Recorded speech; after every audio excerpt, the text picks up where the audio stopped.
नमस्कार। पाकिस्तान की एम्बेसी यानी कि वॉशिंगटन में दूतावास, राजदूतावास जिसे बोलते हैं, वो दूतावास जो कि मिशन होता है एक कंट्री में दूसरे कंट्री का। पाकिस्तान अपनी एम्बेसी बेचने की नौबत आ गई है। अब old embassy building, new embassy building अब भी उनके हाथ में रहेगी। ओल्ड एम्बेसी बिल्डिंग जो कि एक एसेट था वहां पे, वो बेच रहा है और बेचने की 3 बिड्स लगी हुई है। पहली बिड एक ज्यूश कम्युनिटी की तरफ से लगी है जो वहां सिनेगॉग बनाना चाहते हैं, अपनी पूजा का स्थान बनाना चाहते हैं। $6 बिलियन की एक $5 बिलियन की बिड है एक इंडियन बिजनेसमैन की तरफ से, और एक बिड $4 बिलियन की है, वो एक पाकिस्तानी बिजनेसमैन की तरफ से है। पाकिस्तान को अपनी एम्बेसीज की जमीन बेचनी पड़ रही, ये सिचुएशन आ चुकी है इकोनॉमी की। इसी पर बात करने के लिए आलिया शाह जी हमारे साथ हैं। आलिया जी, बहुत बहुत स्वागत है आपका हमारे शो में। आलिया जी वहाँ की सीनियर जर्नलिस्ट हैं और मतलब मुख्तलिफ चैनल्स पर डिबेट करते हुए आप देखी जा सकती हैं। पहली चीज आलिया जी, क्या पाकिस्तान अब अपनी एम्बेसी की जमीन बेचने की नौबत आ गई है? ये परमिशन किसने दी पाकिस्तानी गवर्नमेंट को? और दूसरी चीज, क्या और कोई रास्ता नहीं था फंड्स जुगाड़ने का? बहुत शुक्रिया, thank you so much for inviting me in your show. लेकिन जो आपने सवाल किया कि क्या बेच रहे हैं, बिल्कुल बेच रहे हैं। क्या ये नौबत आ गई है? बिल्कुल ये नौबत आ गई है। क्या कोई और चारा नहीं था? तो बिल्कुल कोई और चारा नहीं है। इसकी वजह यह है कि हमारी इकोनॉमी उस सिचुएशन पे, उस पॉइंट पर पहुंच चुकी है कि जहां पर जमीनें बिकती हैं, जहां पर जायदादें बिक जाती हैं, जहां पर जो है आप हाथ झाड़ के जो बैठे होते हैं और आपके पास कुछ नहीं होता, और आप कहते हैं कि जो आपके ऊपर कर्जे चढ़े हुए हैं अभी तो हमने वही उतारने हैं, और अभी तो मुल्क चलाने के लिए भी पैसा नहीं। तो अगर कोई हुकूमत जो है वो ये कहते हुए नजर आए कि नहीं ऐसी कोई बात नहीं, ऐसा कुछ नहीं हो रहा, तो उस पर यकीन इसलिए नहीं करना चाहिए कि दूसरी तरफ फिर आपके सामने ऐसी खबरें भी होती हैं जिसमें अगर आपके मुल्क के अंदर कम बात हो रही होती है तो ऐसा नहीं होता कि मुल्क से बाहर बात ना हो। जैसे कि आप बात कर रहे हैं, हमसाया मुल्क से लेकर पूरी दुनिया में ये खबर जो है ये गर्दिश कर रही है। अब देखिए, ये जो एम्बेसी की बात है, इस पे अगर हम जब ये सवाल उठाएंगे कि ये जनाब ये बेची जा रही है, तो गवर्नमेंट की तरफ से कहा जाएगा पुरानी बिल्डिंग है, उसको तो वो टर्माइट लग चुकी है, उसको तो ये दीमक खा गई है, उसका ये हो गया, उसका वो हो गया, वो तो बेचनी थी, उससे हमें फायदा हो रहा है, वो तो खाली पड़ी हुई है, उसमें हमें चाहिए तो है, ये सब बातें की जाए। हाँ, तो अब प्रॉब्लम ये है कि आप जानते हैं रोहित शर्मा जी, हमारी जो इकोनॉमी है वो किस सिचुएशन कि हम ये कह रहे हैं कि अब टेक्नोक्रेट्स की गवर्नमेंट आए, और शायद शायद टेक्नोक्रेट्स जो हैं वो संभाल लें इसको। तो जब नौबत यहाँ तक आ जाए और आईएमएफ ने ये कह दिया है कि नेक्स्ट 10 डेज में जो है वो हमें जवाब दिया जाए, और ना सिर्फ ये कि जवाब दिया जाए बल्कि इसके साथ साथ जो हम कह रहे हैं उनकी जो शराइत है, उनकी जो कंडीशंस हैं वो सब पूरी की जाए, तो ऐसी सिचुएशन में तो ऐसी चीजें करनी पड़ती हैं। अब आप देखिए, सिर्फ ये तो हम बात कर रहे हैं ना कि जनाब वॉशिंगटन में जो एम्बेसी के पास बिल्डिंग है, एक स्ट्रक्चर है, हम उसको बेच रहे हैं दूसरे मुल्क में, चलें कोई बात नहीं, हालांकि उसकी अपनी एक तारीख होगी, पूरी एक हिस्ट्री होगी उसकी। तो देखिए, आपकी जो आपने बिल्कुल सही कहा कि बड़ी अहम होती है, बहुत इंपॉर्टेंट ये होती हैं बिल्डिंग्स। इसकी वजह ये है कि ये जब से है तब से लेकर अब तक जितने हमारे एम्बेसडर्स रहे वहां पर, कौन कौन आया, अमेरिका के कौन कौन से पॉलिटिशियंस आए, क्या क्या कुछ हुआ, पूरी एक हिस्ट्री होती है, वो मिट जाएगी। अच्छा, तो फिर वही मैं जो आपको बता रही हूँ, चारा कोई नहीं है और ये हुकूमत को करना पड़ा है, लेकिन बता नहीं रहे। तो ये आहिस्ता आहिस्ता जब खुलेगा ना, तो ये लावा जो अंदर अंदर पक रहा है ये एक बम की तरह फटेगा, तो आपको पता चलेगा कि क्या क्या कुछ मैम, बिल्डिंग की कॉस्ट क्या है वी डोंट नो, लेकिन ज्यूइश लॉबी जो है, या बोलिए ज्यूइश कम्युनिटी जो है, उसने इस बिल्डिंग की कॉस्ट लगाई है $6.8 बिलियन, मतलब $68 लाख। और एक इंडियन कम्युनिटी के एक बिजनेसमैन है, उन्होंने $50 लाख। क्या कितना आसान होगा पाकिस्तान के लिए ये बिल्डिंग किसी ज्यू को बेचना या किसी इंडियन को बेचना? क्योंकि हम तो बचपन से पाकिस्तान में बताते आए कि भाई ये हमारे तो दो ही दुश्मन है, यहूद और हनूद। अब तो ये यहूद और हनूद ही सामने खड़े हैं। या पाकिस्तान इसे लॉस में बेचेगा? $28 लाख के लॉस में बेच करके किसी पाकिस्तान की कोई देना चाहेगा? वैसे तो हम ऐसी ऐसी बेवकूफियां करते हैं कि किसी भी बात से बच नहीं है कि हम लॉस में भी बेच दें, ये भी हो सकता है अपनी जो है वो इज्जत बचाने की खातिर हम ये कहें कि कोई बात नहीं, 28 लाख को कम में बेच दें। लेकिन ये आपने बात सही की कि क्या किसी इसराइल की अगर कोई कंपनी या जो भी ले रहा है उसको उसके हाथ बेचना आसान होगा इस हुकूमत के लिए, क्योंकि सामने ऑपोजिशन में इमरान खान, उनके हाथ में तो एक टूल आ जाएगा। वो तो कहेंगे लो जी, ये तो यहूदियों को देखो, उनको बेचती अपनी बिल्डिंग, ये हो रहा है, वो तो इसको बहुत चढ़ाए। तो गवर्नमेंट ये जानती है, और गवर्नमेंट को ये भी पता है कि इन्हीं लोगों ने जो जो कुछ पकाया है लोगों के जहनों में, जो पढ़ाया गया है किताबों में आज तक, जिस तरीके से जो आप कह रहे हैं बात, वो सही है कि जैसे आपने अपनी जनरेशन्स को बनाया है, भाई जनरेशन्स क्या, मैं आपको पहले भी एक दफा बात कह चुकी हूँ ये, कि जब बात आती है ना यहूद और हनूद की, तो वो तो जो पढ़े लिखे, यहाँ पर पढ़े लिखे जाहिल है, ऐसा पढ़ा लिखा आपको जाहिल मिलेगा कि आप दंग रह जाएंगे देख के, यार ये तो सूटेड बूटेड बंदा है और इतना पढ़ा लिखा है, इसने तो ये वाले स्कूल ये वाले कॉलेज से किया है जो इतना मशहूर पाकिस्तान का है, इसके तब भी ये मेंटालिटी है, लेकिन उसकी तब भी वो मेंटालिटी कि उसको ये नहीं पता कि दुनिया में अब ये वो ईरानी ना, ये वो दुनिया नहीं थी जहाँ पे आप ये कहें इसराइल वो है तो हम इससे ताल्लुकात नहीं करेंगे, भारत ये है या ये वगैरह वगैरह, इस तरह की चीजें। तो जाहिलों की तो कमी नहीं है, लेकिन हमारे जो इस वक्त असल में जिस चीज की मुझे फिक्र है वो ये नहीं है कि आप इसको जूस को बेचेंगे, आप उसको इंडियंस को बेचेंगे, आप इसको किसी पाकिस्तानी को बेच देंगे। मुझे ज्यादा फिक्र ये है कि आप इमारतें बेचने पर आ गए हैं, अगर बिल्डिंग्स बेचने पे आ गए हैं तो बड़े अफसोस की बात है। लेकिन देखिए ना अब आपके पास जो है क्या होता है, हमने अपने मुल्क के अंदर आपको पता है मोटरवेज और इस तरह की जितनी भी बिल्डिंग्स हैं वो गिरवी रखी हुई हैं। और सिर्फ ये नहीं कि ये वाली गवर्नमेंट में हो रहा, इससे पहले इमरान खान की गवर्नमेंट में भी ये किया गया, उस वक्त भी हालात ऐसे ही थे। यानी कि 75 सालों से जो नाजुक सूरत हाल चलती चली आ रही है वो बढ़ती चली जा रही है, वो नाजुक यहाँ तक पहुंच गई है कि कह रहे हैं कि डिफॉल्ट हो जाए, लेकिन हमारे जो वजीर खजाना है वो फरमा रहे कि नहीं होने देंगे डिफॉल्ट। तो अगर वो ये कह रहे हैं तो इसका मतलब है उनके जेल में ना ये चीजें बेचने की, ये बेच देंगे, ये बेच दो सब बेच दो, तो यही सिलसिला चल रहा है। मैम बेचेंगे, बेचा इंडिया ने भी, नो डाउट अबाउट इट, लेकिन इंडिया ने क्या बेचा? इंडिया ने अपनी पब्लिक सेक्टर अंडरटेकिंग्स बेची। जब प्रॉब्लम आई 1991 में तो हमने अपनी जो स्टेट रन कंपनीज थी वो बेची। यहाँ एकदम यू टर्न दिख रहा है मुझे, पीआईए बेचने के बारे में कोई नहीं दिख रहा है। नोबडी सेइंग कि पीआईए बेची जाए, इंडिया ने एयर इंडिया बेच दी, लेकिन कोई ये नहीं बोल रहा कि पीआईए बेचे, कोई ये नहीं बोल रहा कि हम दूसरी जो अपनी एसेट्स हैं जो गवर्नमेंट की कंपनीज हैं वो बेचे। जमीन बेच के, एम्बेसी की जमीन बेच के, क्या हम कहीं और, कहीं लंदन की एम्बेसी और मॉस्को में एम्बेसी है जर्मनी, वो भी कहीं ऐसे फॉर सेल दिख सकती है क्या? अब देखिए ये जो है ये बात तो जिस तरह मैंने कहा कि पीआईए और ये स्टील मिल की बहुत अरसे से, यानी हमारी तो कुछ चीजें ऐसी हैं कि जो बिल्कुल डब्बा हो चुकी, यानी वो इस काबिल नहीं रही, जैसे पीआईए है और भी ऐसी जिसको जिस काबिल ही नहीं है कि सफर किया जाए या उनको इस्तेमाल किया जाए, उनको आप सही कह रहे हैं कि उनको बेचना चाहिए। लेकिन अगर ऐसा कोई प्लान है, जैसा कि खबर है, जैसा कि पाकिस्तान टीवी चैनल पे भी चली है, ARY पे चली है, अगर वाकई में ये बात है तो फिर गवर्नमेंट को ये ज्यादा बेहतर पता होगा कि वो इसको उन्होंने क्यों टारगेट किया, यानी ये कि वो ये वाली बिल्डिंग क्यों बेच रहे हैं, उन्होंने इसको क्यों कहा कि यही कर देते हैं। मेरा ख्याल है कि शायद क्योंकि पाकिस्तान के जो असासे एसेट्स हैं वो पहले ही काफी बड़ी तादाद में जो है इस वक्त लगे हुए हैं जगह जगह, तो उन्होंने सोचा हो सकता है वो पहले ही बेच चुके हों, जिन चीजों की आप बात करें हो सकता है पहले ही वो बिकी हुई हो या कोई उनके मुतालिक प्लान हो, तो इस वजह से उन्होंने सोचा ये बाहर है तो चले, या ये कि वो आसानी हो, फौरी तौर पर बिक सकती हो, बहुत सारी चीजें हो सकती है ना, तो मेरा ख्याल है इसमें से कोई बात होगी जिसकी वजह से बेची जा रही है। वैसे भी ये बेचना बिचाना बिकाना जो है ना बड़ा आसान है, बहुत प्रैक्टिस है हमें, बहुत प्रैक्टिस है, हम तो यूं चुटकियों में हम कहते हैं बेच दो, तो वो बेच बेच देंगे और आप लेकिन इसके ऊपर काफी बैकलैश है, काफी। $36 बिलियन दे रहे हैं, और बिक कितने की रही है? 5 मिलियन की। मतलब 1 मिलियन, 1 बिलियन में 1,000 मिलियन होते हैं यार। 5 मिलियन 6 मिलियन से क्या निकलेगा? मुझे तो नहीं लगता कि कहीं कुछ भी कंपेंसेट होने जा रहा है, बट कहीं बेचा जा रहा है तो कुछ कुछ कुछ गड़बड़ है जो we can, I can smell it rat rat here, जिसे बोलते हैं ना अंग्रेजी में, I can smell a rat here. कुछ गड़बड़ है, हो सकता पता है, नहीं देखिए आगे। ना कुछ चीजों में आप खा सकते हैं, खांचा लगा सकते हैं, कुछ चीजों में आप खांचा नहीं लगा सकते, एक तो ये भी बातें होती है, ठीक है ना। यहाँ पे तो आपको पता है वो नीचे से लेकर ऊपर तक हर जगह पे खांचा लगता है, तो ये बात भी हो सकती है, उसमें तो भाई इतना खा लेंगे हो जाएगा। दूसरी और भी बात हो सकती है कि हो सकता है कि ये प्लान हो और ना उसके ऊपर वो अमल दरामद करे, ये भी पॉसिबिलिटी है, देखते हैं आगे। और और भी कोई वजूहत हो सकती है जो हमारे सामने आई जाएंगी, ऐसा नहीं होगा कि छुपी रहेंगी, वो भी पता तो चल ही जाएगा। तो देखते हैं। वैसे मैं आपको ये बताऊं कि मुस्तकबिल में ये जो है वो सिर्फ यही नहीं बल्कि और भी ऐसी खबरें जो है हमें हमारे सामने आएंगी कि ये भी बेचना पड़ा है और ये भी बेचना पड़ा है, और ऐसी दूसरे जो कंट्रीज में एसेट्स हैं हो सकता है कि उनकी भी बोली लगाई जाए, जो सिचुएशन है।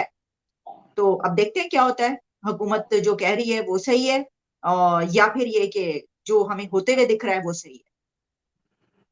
पिछले करीब 1 साल से मैं ये बोल रहा था कि बाजवा साहब इतने ट्रिप क्यों लगा रहे हैं यूएस के, जाकर के बातचीत कर रहे थे। अभी कुछ हाई प्रोफाइल ट्रिप्स और लगे, और बिलावल भुट्टो भी इतने ट्रिप लगा रहे हैं। 9 दिन से वहां बैठे थे, 9 दिन बैठे थे, जिसके कंट्री में फ्लड आई वो 9 दिन वहां बैठा था। क्या ये आप इन ट्रिप्स को इस सेल से कहीं लिंक कर पा रही हैं? मैं कर पा रहा हूं।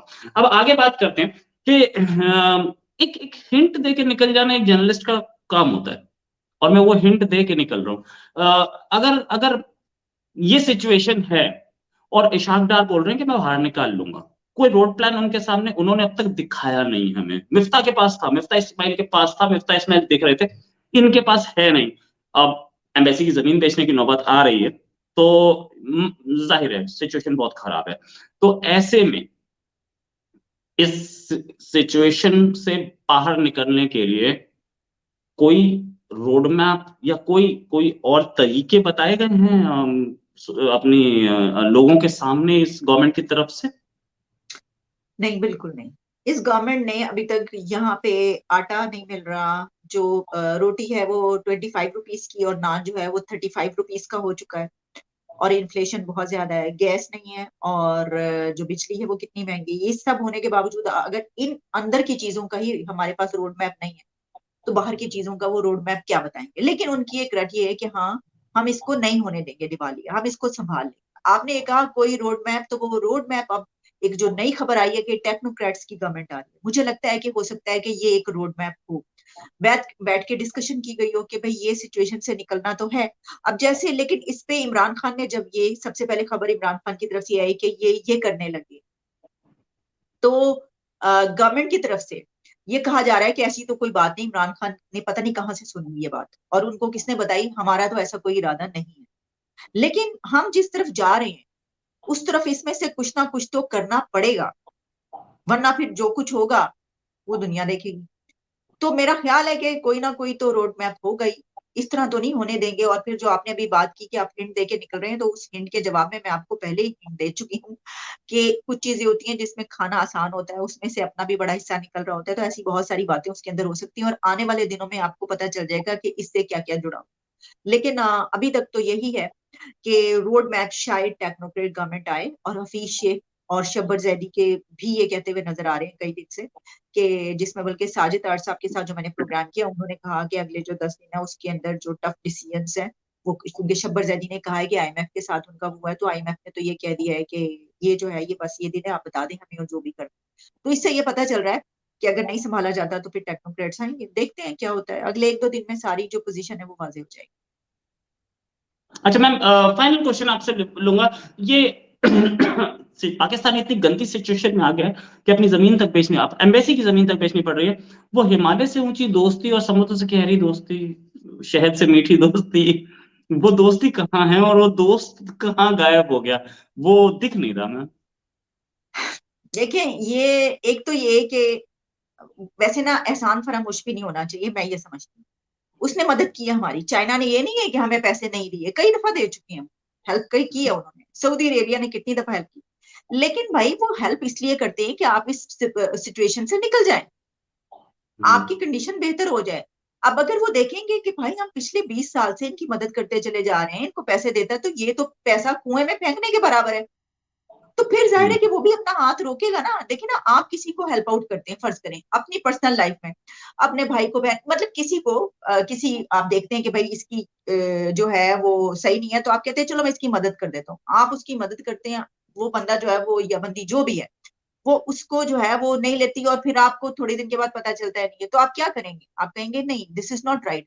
तो कंट्रीज के बीच भी ऐसे ही होता है, इंसानों के बीच के ताल्लुकात की तरह, कि भाई हमने आपको, कहते वो नहीं है ठीक है, लेकिन एक और बात ये है कि ये जो समंदर से गहरी वाली बात है ना, तो ये पहले ये बात हुआ करती थी, अभी भी ये ऐसा नहीं है कि दोस्ती नहीं है या ताल्लुकात अच्छे, ठीक है वो एक रिश्ता तो है। लेकिन इसमें ये भी मैं बात सुन रही थी, कहाँ पर मैंने बात सुनी, कि वहां पर ये कहा गया है कि ये सब कुछ जो हुआ है ये तो चाइना करवा रहा है, और चाइना ये चाहता था कि ये हो और पाकिस्तान जो है वो डिस्टेबल हो और ऐसी हो। अब मुझे एग्जैक्टली मुझे इस वक्त याद नहीं आ रहा कि वो बड़ा कोई इंपॉर्टेंट बंदा था जिसकी मैं बल्कि अपने पिछले एक प्रोग्राम में बात भी करी थी उसकी, मेरा ख्याल है साहिद साहब वाले प्रोग्राम में मैंने उनको कहा भी है, मेरा जो प्रीवियस उनके साथ प्रोग्राम में कोई ऐसी बात है, तो ये वाली बातें भी निकल रही हैं।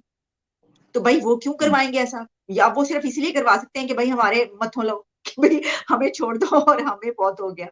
तो लेकिन इसमें ये तो खैर वैसी मैंने बात की है, एक बहुत सारी बातें होती हैं बीच में, जियो पोलिटिकल जो स्ट्रेटेजी चल रही होती है उसमें कौन क्या किसके साथ किस तरीके से और क्या चाहता है, तो इसमें बहुत सारी इसकी लेयर्स हैं, जो हम खोलने बैठेंगे तो बहुत कुछ निकलेगा।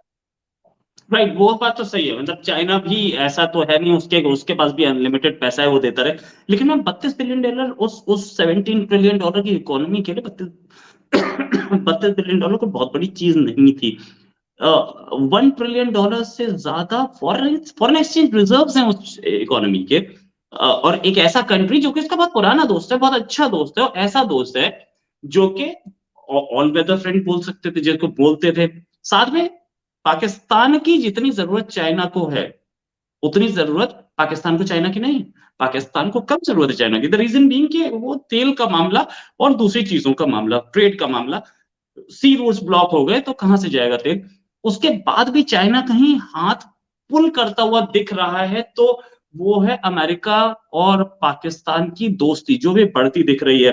क्या आपको कॉन्फ़िगरेशंस बदलती दिख रही हैं? चाइना हाथ पुल कर रहा है अपना, अमेरिका सपोर्ट में आ रहा है, $200 मिलियन दिए हैं उसने। तो यहां हम देख रहे हैं हिस्ट्री मेकिंग कॉन्फ़िगरेशंस चेंज होते हुए, इंडिया पाकिस्तान और पूरा सार्क रीजन की एफिलिएशंस चेंज होते देख रहे हैं। क्या इसके लॉन्ग टर्म इम्पैक्ट्स देखेंगे हमें? देखें, ये जो आप टिल्ट की बात करें कि कौन जब कोई इस तरह की सिचुएशन आए कि जिसमें कोई सर्द जंग चल रही हो, या फिर ये जैसे कि हम देख रहे हैं कि यूक्रेन और रशिया का मामला इस वक्त चल रहा है, लेकिन उसके अलावा बड़ी गर्मा गर्मी भी रहती है, तो इसमें हम कहते हैं कि भाई अब जो है ना वो ब्लॉक्स बन रहे हैं, और ये ब्लॉक्स बन गया, अगर ऐसा कुछ हुआ तो ये इसकी तरफ होगा, इसकी तरफ होगा, इसका फायदा इसमें है, ये कंट्री जो है इसके जो ये एस्पेक्ट्स हैं ये तो इधर जाएगा, ये सब है, ठीक है अपनी जगह पर। लेकिन इस वक्त एज सच हमें अभी कोई ऐसी जंग बहुत मुस्तकबिल करीब में तो होती हुई नजर नहीं आ रही जिसकी बिना पर हम ये कहें। हाँ, सिचुएशन तब्दील होती रहती है, जियो पोलिटिकल सिचुएशन बहुत तब्दील है पहले की निस्बत।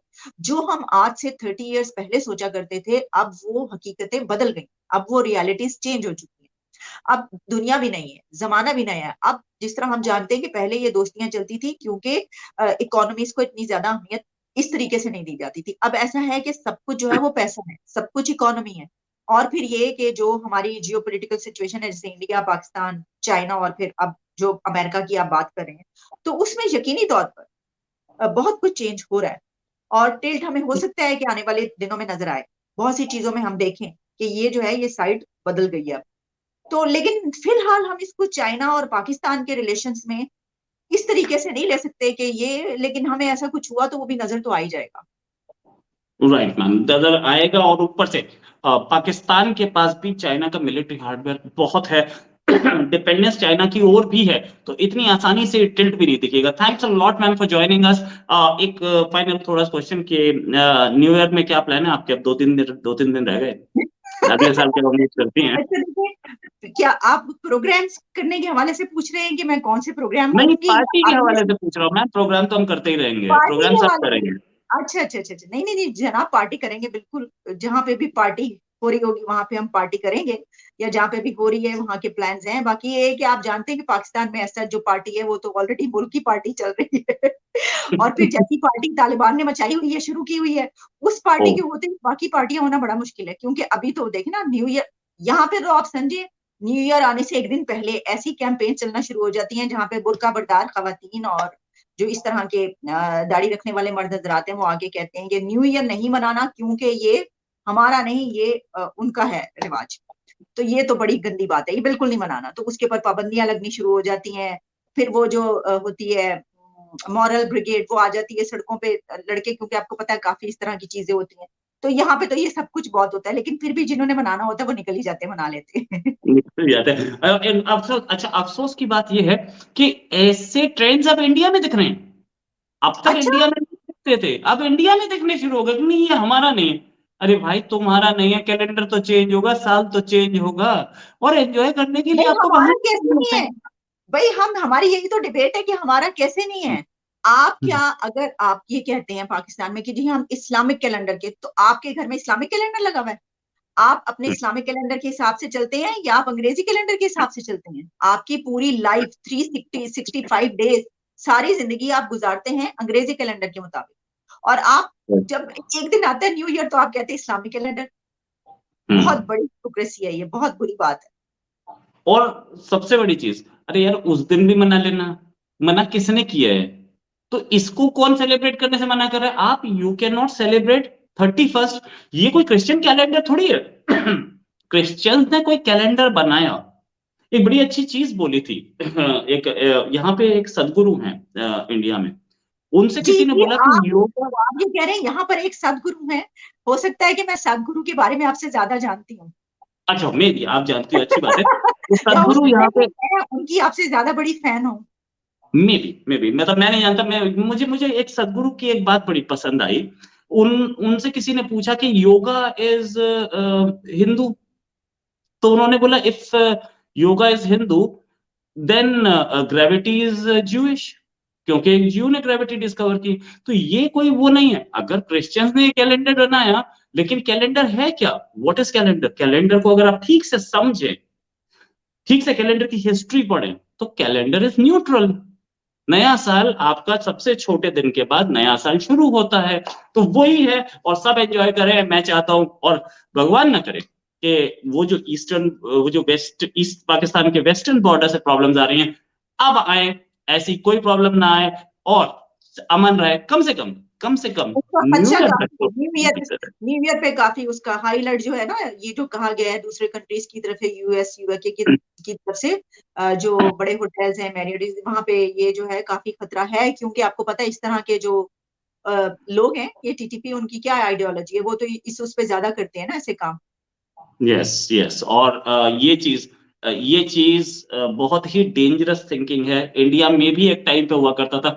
अब इंडिया में टेरर हमारी एजेंसीज की मेहरबानी, हमारी एजेंसीज जो स्पाई एजेंसीज या इंटेलिजेंस एजेंसीज या पुलिस जो भी बोलिए, इनकी मेहरबानी कि इंडिया में काफी टाइम से ऐसे टेरर अटैक्स नहीं दिखे हैं। ऐसा नहीं है कि ये लोग कोशिश नहीं करते, ये कोशिश करते हैं, ये लोग आते हैं, लेकिन इनको इलेक्ट्रॉनिक सर्वेलेंस या दूसरे सर्वेलेंस से पहले ही अरेस्ट कर लिया जाता है, और वो खबर 5वें 6ठे पेपर पे पेज पे छपती है। जी जी, हमारी भी एजेंसीज की ही मेहरबानी है। Right. Thanks a lot for joining ma'am. उम्मीद है ये साल अच्छा गुजरा हो, अगला साल बहुत अच्छा गुजरे आप सबका, और मैम आपका भी धन्यवाद। नमस्कार। आपको न्यू ईयर, नया साल मुबारक मेरी तरफ से। Happy new year to you and to all of your viewers. मेरे जो व्यूअर्स हैं उन सबको, पूरी दुनिया में सबको, जो जो देख रहा है सबको, happy new year to you. Thanks a lot ma'am.